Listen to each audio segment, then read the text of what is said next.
The moment I saw my name tag at my son's wedding reception, something inside me went very still. A hollow quiet, like the calm before a thunderstorm. It was written in delicate, perfect calligraphy, Vanessa Sterling Williams calligraphy. The kind you'd find on engraved invitations or trust fund thank you notes. But the words beneath my name stopped me cold. Dorothy Williams. The charity case. I stared at it a moment too long enough for the words to burn themselves into my chest like hot iron. Around me, laughter bubbled up, not the laughter of friends or celebration, but something shrill and indulgent. The kind of laughter that only the powerful allow themselves in the presence of someone they consider beneath them. Vanessa's family found it hilarious. I didn't flinch. I smiled, gently, as I always have, slipped the name tag onto my navy blue dress, the one I'd bought on sale at Nordstrom Rack, and altered myself and excused myself politely. I could still feel the sting of their silk dresses brushing past me, the scent of wealth and superiority floating behind them like perfume. But I didn't look back. Instead, I walked toward the far end of the estate and placed a quiet phone call. They would soon learn what real charity looks like. But before that, let me tell you how we got here. Because the real story didn't begin at the reception that June. It began 6 months earlier, back when love still wore rose-colored glasses, and I was just the humble mother. Michael, my son, was 42 and finally in love. The kind of love that makes a man see stars and miss red flags. He had met Vanessa Sterling at a fundraising gala in Boston. She was poised, beautiful, radiant in that polished East Coast way, pearls, pressed linen, a laugh that sounded rehearsed. She was also the daughter of old Connecticut money. The kind of money that doesn't just attend charity events, it hosts them, names hospitals after grandfathers, builds museums just to have wings they can label after their own. The first time he brought her home to my modest duplex in Ohio, I opened the door wearing an apron and holding a tray of lemon bars. Vanessa stood on my front step like a porcelain statue, skin flawless, lips painted a precise shade of cruelty. She looked past me, over my shoulder at the cozy living room with its second-hand couch and crocheted doilies, the coffee table Michael made in woodshop, the family photos in their plastic drugstore frames. "How quaint," she said sweetly, as if the word itself had never touched her tongue before. "It's so refreshing to meet someone not obsessed with material things." I bit my tongue so hard I tasted blood. My boy's hand tightened briefly on hers. He didn't notice the sting in her tone, the wrinkle in her nose when she spotted my ceramic angel collection.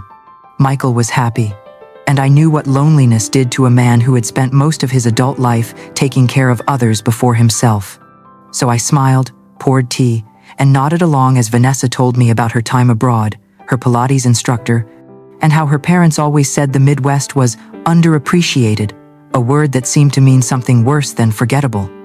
I could have said something then, could have told her that the couch she was judging had carried my family through job losses and cancer diagnoses, that the quilt she sat on had been stitched by my mother during the war, that I had worked 3 jobs after Harold died just to keep this house warm and my son in school.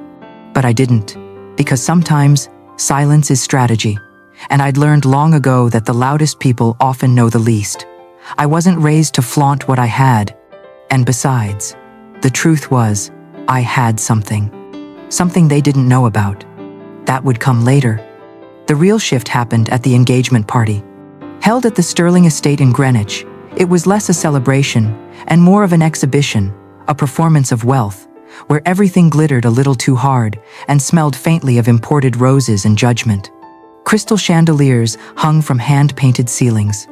The kind of place where the art has its own insurance policy and the parking lot has more Bentleys than Toyotas. I wore my best dress. It was simple, but clean, appropriate, conservative. Still, I felt like a shadow at a masquerade. Patricia Sterling, Vanessa's mother, introduced me to her friends with the tone one uses to apologize for tracking mud across the Persian rug. "She's from Ohio," she said, as though the very word carried pollen that might stain her linen cuffs. Conversations died when I approached. I stood beside an ice sculpture shaped like the family crest, pretending not to hear the whispered questions. "Does she work? Is she the cleaning woman, or why is she here?" I complimented the food, laughed at the appropriate moments, nodded graciously. I didn't drink too much. I didn't cause a scene, but I noticed everything. Every curled lip, every flicked glance, every time someone scanned the room and looked right through me. They thought I didn't belong, but what they didn't realize was I was exactly where I needed to be. Because some games require patience, and I've always been very patient. I played the struggling widow well. They saw what they wanted to see, a woman surviving on pension checks and goodwill. The kind of woman who apologizes for her dress being 5 seasons old and for bringing Tupperware to Thanksgiving. I let them believe it. But Harold, my Harold, had left me more than just memories when he passed. He'd left me his little empire quietly, privately, and entirely. The portfolio, the shares, the shell companies, the foundation. His final gift was anonymity, and I wore it like armor. Michael, bless his heart, tried to bridge the gap. He'd call often with wedding updates, always sounding like he'd just walked out of a negotiation. "Mom, I'm sure it was just an oversight," he'd say when I noticed I hadn't been invited to the cake tasting or flower consultations. "Vanessa's just so stressed." I imagine planning a $200,000 wedding and trying to keep your future mother-in-law out of every photo is exhausting work. Still, I played my role. The quiet, grateful outsider. Until that reception. Until that name tag. Until they made it clear publicly, openly, viciously what they thought of me. But cruelty, like debt, always comes due. And I had just decided the time had come to collect. The engagement party was only the beginning. A mere prelude to the full symphony of exclusion that followed. After that dazzling night at the Sterling estate, where I smiled through the pain in my ankles and the ache in my chest, I returned home and carefully filed away everything I'd learned. Not in a folder, but in memory. Faces, names, small slights passed off as humor, veiled jabs disguised as compliments. A woman like me learns early to read the air between words. As the wedding planning progressed, it became clear that I had been cast in a role I never auditioned for, background extra in my own son's life. Every detail of the ceremony was handled by Vanessa, her mother Patricia, and a rotating cast of wedding planners with names like Sterling Events and Gilded Ever After. Their Instagram pages sparkled with images of imported orchids, custom calligraphy, and brides who never knew the price of anything because they never needed to. I offered to help. Sincerely, gently. I suggested hosting a small rehearsal dinner at a local inn near my home, just something simple, home-cooked, personal. Patricia actually laughed. Not a chuckle, but a head thrown back, pearl-clutching guffaw. "Oh, Dorothy," she said, placing a manicured hand on mine like I was a confused child. "That's sweet, but we simply couldn't allow you to strain your limited resources. This wedding is going to be quite expensive, you understand." Limited resources. It was said with the same tone people use when referring to droughts or food shortages. Pity, mild annoyance, a touch of disdain.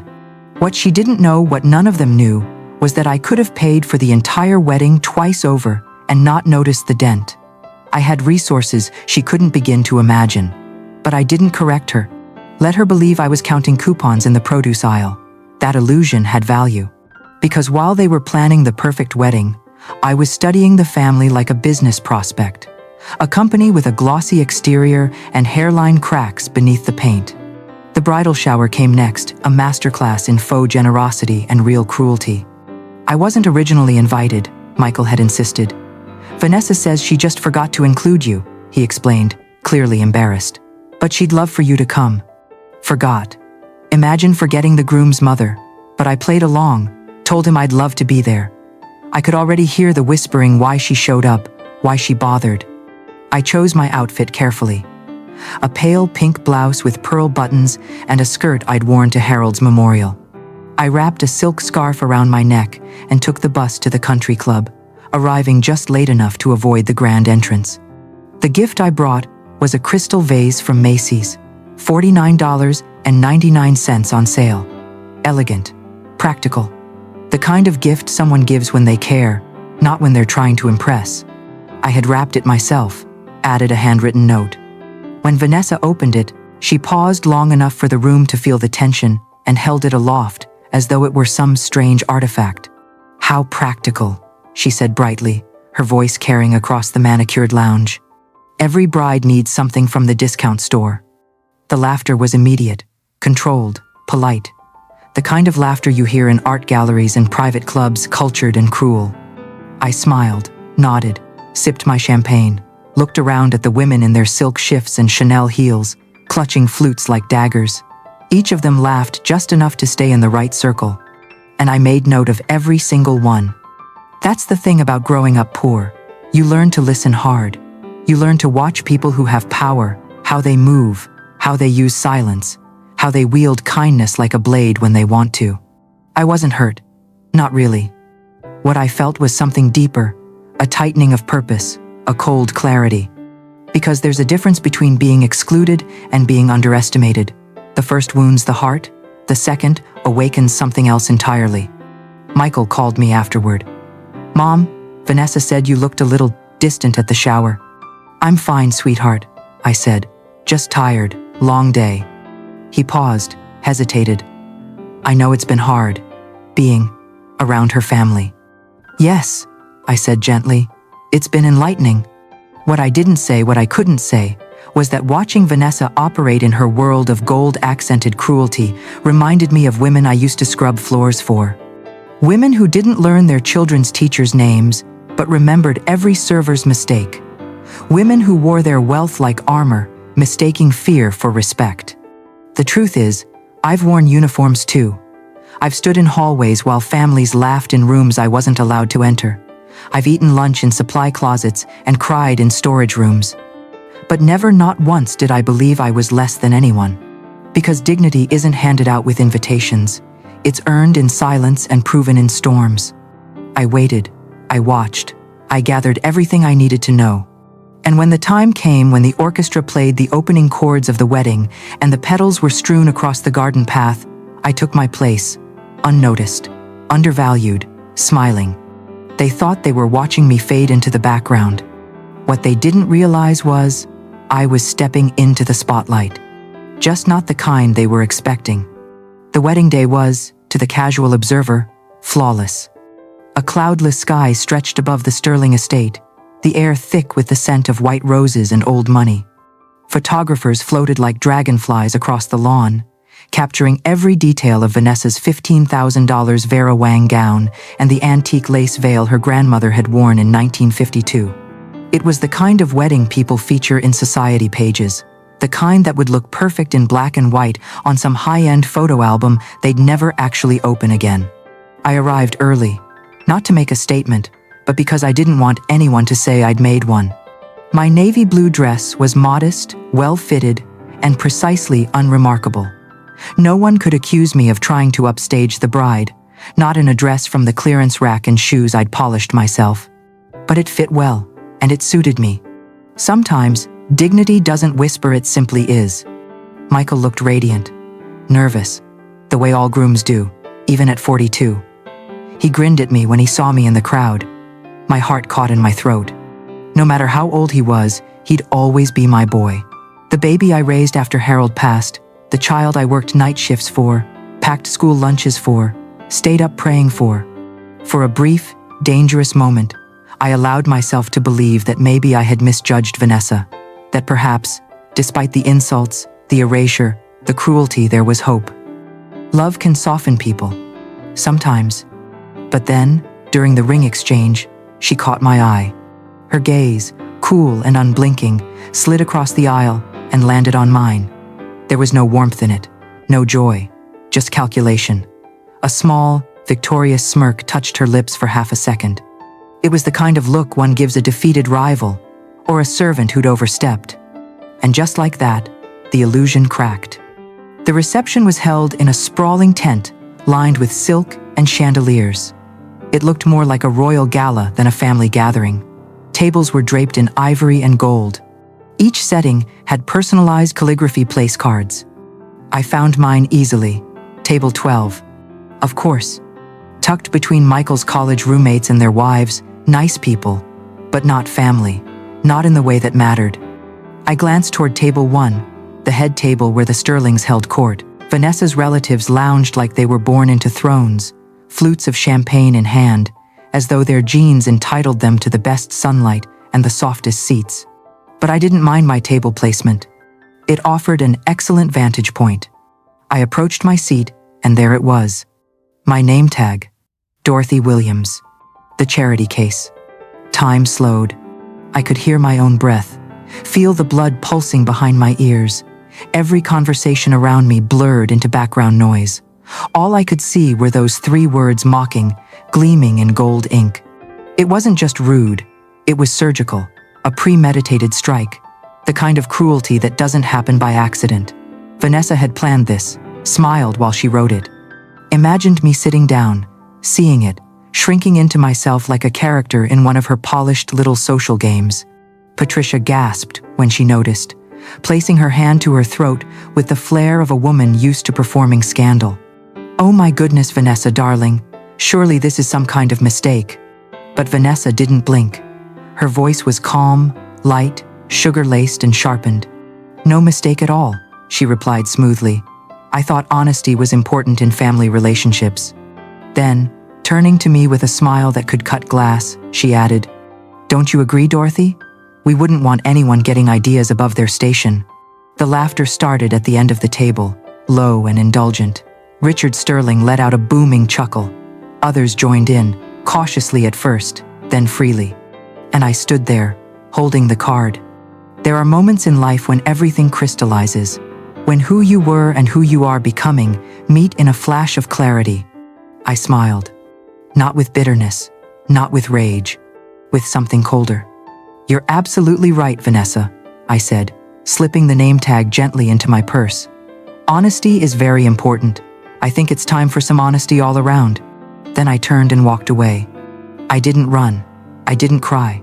I didn't give them the satisfaction. I walked across the garden path and into the Sterling estate, past waiters in tuxedos and guests with champagne-stained smiles, until I found the library. A quiet place filled with the smell of old paper and privilege. Books lined the walls, gilded spines gleaming in the low afternoon light. I ran my fingers along the edge of one shelf, marveling at how some families measure intelligence in square footage and inherited first editions. And then, I picked up my phone. My hands were steady. They should have been shaking, considering what I was about to do, but they weren't. "Robert," I said when my attorney answered, "It's Dorothy. I need you to execute the Sterling portfolio adjustments we discussed. All of them. Tonight." There was a pause on the other end, the kind of silence that knows the weight of what's being asked.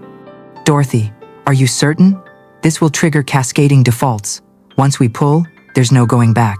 The ripple effects are precisely what I need," I replied. "And Robert, activate the accelerated payment clauses on the Sterling Holdings loans. All of them." Another pause. "That will push them into default within 48 hours.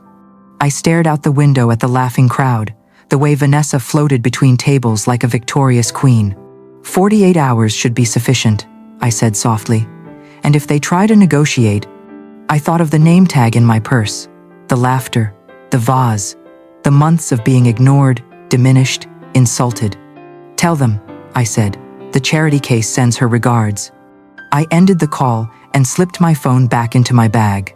By the time I returned to the reception, I was no longer the same woman who had walked away from table 12. I was the widow of Harold Williams, owner of their loans, silent shareholder in their empire, and the woman who had just pulled the first card from their carefully stacked tower. Sunday morning dawned slow and golden. I sat on my apartment balcony with a mug of black coffee, watching the sun stretch across the rooftops and touch the leaves of the oak tree outside. A cardinal landed on the railing, its red feathers startling against the early light, and began building a nest with frantic precision. I watched in silence, calm and still. My phone buzzed at 8:17 a.m. "Michael." "Mom," he said, his voice breathless, tight. "I just got the strangest call from Vanessa. She's crying. Something about a financial emergency. Her dad got some kind of legal notice, lawyers, defaults, something about Sterling Holdings. Do you know anything about this?" I sipped my coffee. It was still hot, slightly bitter, the way I liked it. "How would I know anything about their financial affairs, sweetheart?" I said lightly. I'm just the charity case, remember? Mom, please. He sighed, and I could hear the panic behind the words. This isn't the time for jokes. Vanessa's freaking out. She says her family might lose everything. Are they? I asked gently. Are they really loaded, or do they just spend like they are? There was a pause. A long one. What's that supposed to mean? It means, Michael, I said, rising and walking back inside to the framed photo of Harold on the bookshelf, that sometimes what appears to be wealth is actually just very expensive debt. And sometimes the people you think are powerless turn out to be holding all the cards. Silence again. Then, quietly, Mom, what did you do? I didn't answer right away. Instead, I looked at Harold's picture. He wore his wedding suit in that photo, navy blue, a quiet man, a patient man, who built his empire slowly, like a cathedral carved out of marble. His mind had been sharp as glass, and when he left this world, he didn't leave it gently. He left it with a plan. And I was the plan. He'd taught me to read balance sheets the way others read love letters. He showed me how to track financial whispers, how to see the invisible seams in a company's walls. After he passed, everyone assumed I'd crumble, that I'd sell the firm, cash in, buy a Florida condo, and spend my days playing bridge. But instead, I took his notes, his ledgers, and every lesson he'd whispered into our shared nights, and I studied. Hard, quietly, consistently. By the time Michael introduced Vanessa to me, I had already begun acquiring controlling interests through shell companies and investment umbrellas. Nothing with my name on it, of course. The Sterlings wouldn't have noticed me if I walked past them holding their mortgage. And that's exactly what I was doing. The Sterling family called themselves old money, but like so many clinging to that illusion, their wealth was a reputation built on borrowed time. Their foundation wasn't granite, it was a series of high-risk loans, over-leveraged investments, and empty legacy. Richard Sterling worked at Meridian Financial, the very company Harold had built from nothing in a one-room office and later sold to a parent group. What Richard never knew was that I now owned 60% of Meridian. Quietly, strategically, a stake held in a trust no one bothered to trace. Patricia Sterling's beloved charity boards, all funded in part by grants from the Williams Foundation. That's what Harold called it. He thought it sounded modest, forgettable. That was the point. Even their magnificent estate, that mansion they flaunted at the engagement party, was mortgaged through Sterling Holdings' private credit line. And that credit line? As of 8 a.m. this morning was officially in default. Robert called with the first report just before 9 o'clock. Meridian is reviewing all staff with exposed financial conflicts, he said. Richard Sterling's position is precarious. And the house? I asked. Foreclosure proceedings will begin Tuesday unless they can produce $2.3 million in liquid assets by close of business tomorrow. I nodded. Unlikely, I murmured. Extremely. He paused, then added, This morning was just the beginning, Dorothy. They'll be coming apart at the seams within 48 hours. Let them, I said. I sat at my desk and opened Harold's old portfolio ledger. The pages smelled faintly of cedar and ink. I traced the lines he'd drawn all those years ago, marking growth, decline, risk zones. His handwriting was patient, confident.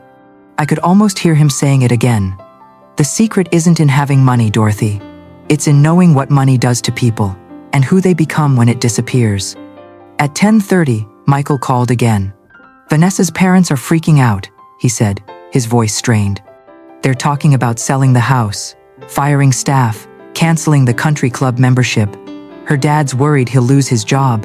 What kind of phone call could cause all this? The kind that happens, I said evenly, when someone mistakes kindness for weakness, when they forget that quiet people often have the loudest voices when they choose to use them. A beat passed. This is about the name tag, isn't it? Michael whispered. Mom, I saw it. I confronted Vanessa about it last night. She said it was just a joke. A stupid joke. A joke? I repeated. The words sat bitter in my mouth. Yes, I imagine she did think it was funny, right up until this morning. You can undo this, can't you, whatever you did? Mom, please. Vanessa's devastated. Her family, they're ashamed. Shame, I said quietly, is a powerful teacher.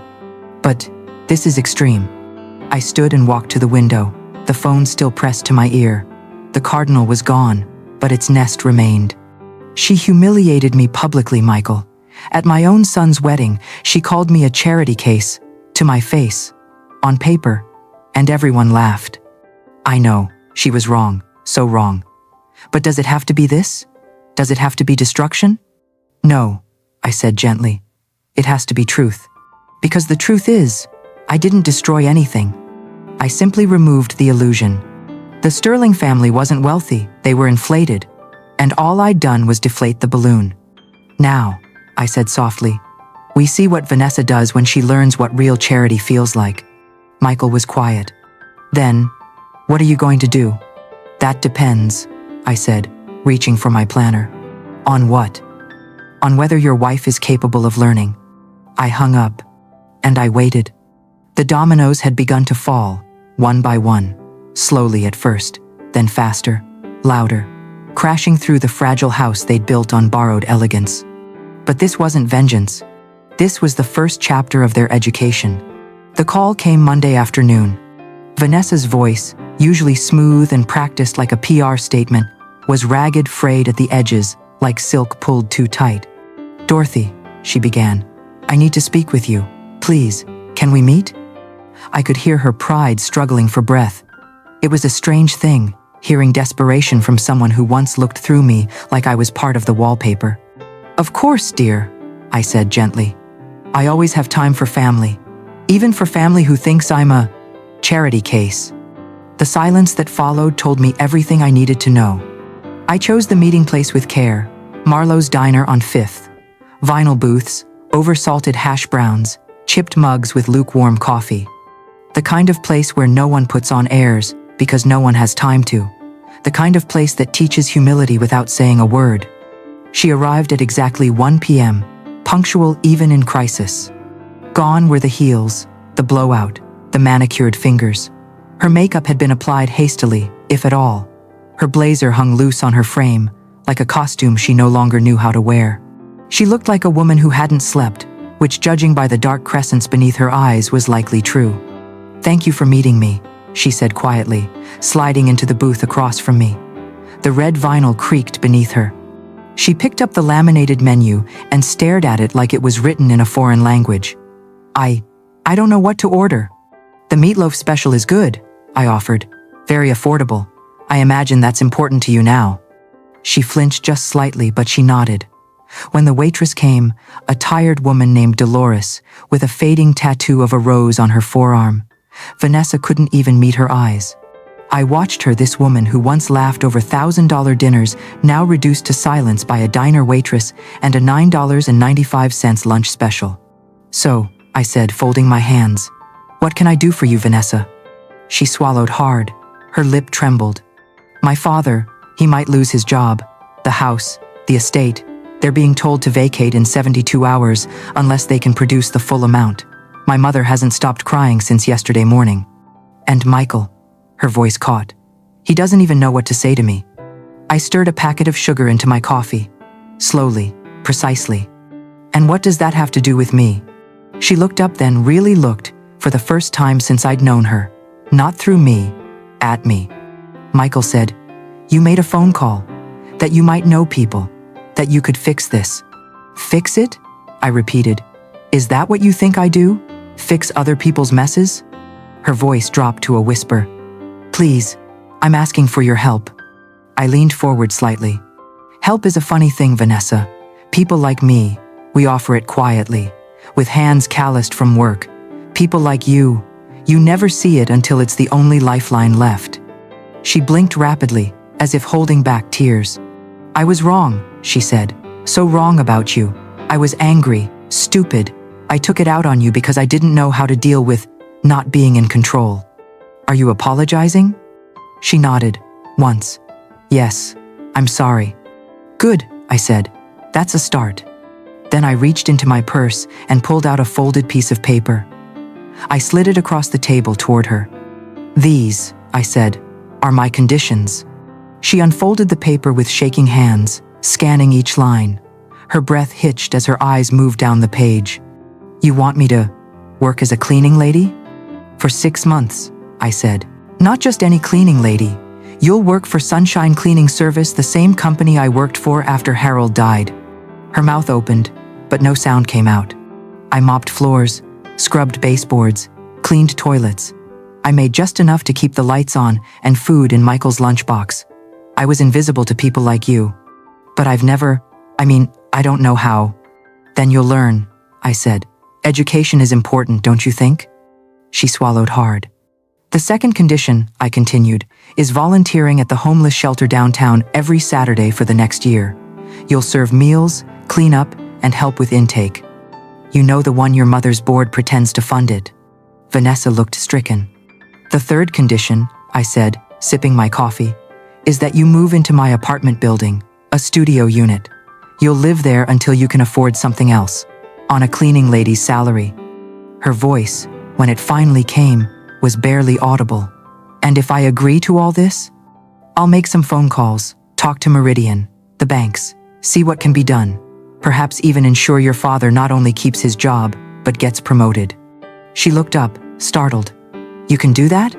I own the company, dear. She stared at me then, not with contempt, or pity, or even fear, but with awe, and something else. Respect. She leaned back. I never would have guessed. Of course not, I said. You never asked who I was, you just assumed. There was a long pause. Then she reached across the table, placed a trembling hand on the contract, and said, I'll do it, all of it. I nodded. Then we begin tomorrow. She didn't touch her meatloaf, but she left the diner with the list folded neatly in her purse, and her chin raised no longer in arrogance, but in something closer to resolve. She had finally begun to understand. Charity, real charity, isn't something you receive. It's something you earn. Tuesday evening brought an unexpected knock. I opened the door of my modest apartment to find Richard Sterling standing there. No blazer, no polished shoes, no aura of control. Just a man unraveling at the seams. His shirt was wrinkled, his hands trembled, his once immaculate hair was graying visibly at the temples. Mrs. Williams, he said, I hope I'm not intruding. Michael gave me your address. I stepped aside, letting him in. The same man who once scanned my living room like it was beneath his gaze, now studied every detail, like it held a secret. He'd missed my crocheted throw pillows, Harold's framed photo on the mantel, the slightly humming refrigerator in the kitchen. Coffee? I asked. Please, he said, his voice tight. Anything. He sat at my dining table, the same one Michael did his homework on, the same one I ate dinner alone at for years. And now? Now it played host to the head of the Sterling family, stripped bare of his assumptions. As I poured 2 cups of Maxwell House into chipped mugs, I could feel him working through his approach. When I set the coffee down in front of him, he didn't speak immediately. Then finally, he cleared his throat. I know what you did. I sat across from him, calm. Do you? He nodded slowly. It took me all night. Corporate webs, holding companies, offshore trusts, all of them traced eventually back to one source, the Williams Foundation, Harold Williams. He looked up at me. Your husband. Yes, I said softly. And you inherited everything. I did. His hand trembled as he took a sip of coffee. Which means you own Meridian Financial. I nodded once. 60%. You pulled the strings, he whispered. The defaults, the legal notices, the portfolio withdrawals, all of it. You've been planning this. I've been watching, I corrected. Testing, gathering information. He looked like he'd aged a decade in 2 days. Why? I leaned forward. Because I needed to know what kind of family my son was marrying into. He lowered his gaze, ashamed. And? I let the silence answer him. Your daughter humiliated me at her wedding. Your wife introduced me as though I were a burden. And not once did any of you stop to ask who I was. You saw what you wanted to see, an old woman in discount shoes, a charity case. He nodded, slowly, the words slicing through him. What do you want from us? I stood and pulled a folded piece of paper from my purse, Vanessa's signed agreement. I want your daughter to learn what humility tastes like. I want her to know what it means to serve, to clean, to show up for people who have nothing to offer in return. And if she does, then I'll restore everything. The house, the job, the reputation. I'll put your world back together better than it was before. He stood too. His shoulders sagged. I'll make sure she honors it, he said. Every line. I nodded, and he left. 2 days later, Vanessa showed up at the cleaning service, no makeup, hair tied back, in the pale blue uniform I once wore. I watched her from the office window as she vacuumed the lobby of Meridian Financial with precise care. I didn't interrupt. She had work to do, the right kind. 6 months passed. Each Saturday, she served meals at the shelter, wiped tables, mopped bathrooms. I saw the changes slowly bloom. Her posture softened, her voice grew quieter. One day, she called to say she'd used her cleaning wages to buy shoes for a homeless teen she'd met. Pride flickered in her voice. Not the old pride, but something earned. Then came the moment I'd waited for. I stepped into the marble lobby of Meridian for a board meeting. There she was, scrubbing scuff marks from the tiles. She looked up and smiled, not with embarrassment, but with dignity. "Mrs. Williams," she said, "I didn't expect to see you. I had a meeting upstairs.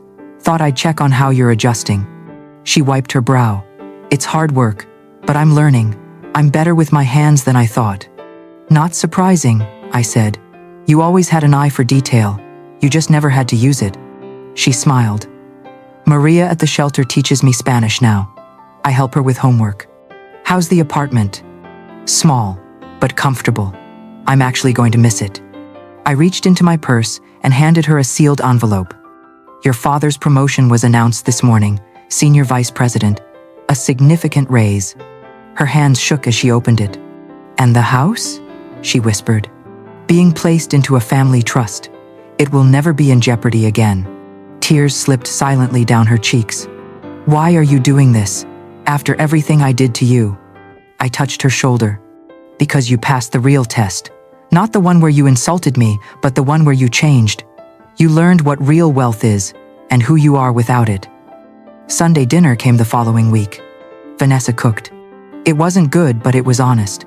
She burned the garlic bread and undercooked the lasagna, but she beamed with pride as she set the table. Michael looked between us like he was watching two strangers he was beginning to recognize. We talked about the shelter, about sunshine cleaning, about life. And when dessert came, dry brownies and too sweet coffee, Vanessa turned to me. "Dorothy," she said, "will you come again next Sunday?" I smiled. I'd be honored. The walls between us weren't made of silk and marble anymore. They were made of shared labor, of earned trust. Real family. The kind built not by blood or name tags, but by effort. And as I stood to leave, she said something I'll never forget. "You were never the charity case, Dorothy." "No," I replied. "But sometimes, the best kind of charity is the one that teaches people what they're capable of when everything else is stripped away. Because the truth is, revenge fades. But grace? Grace lingers."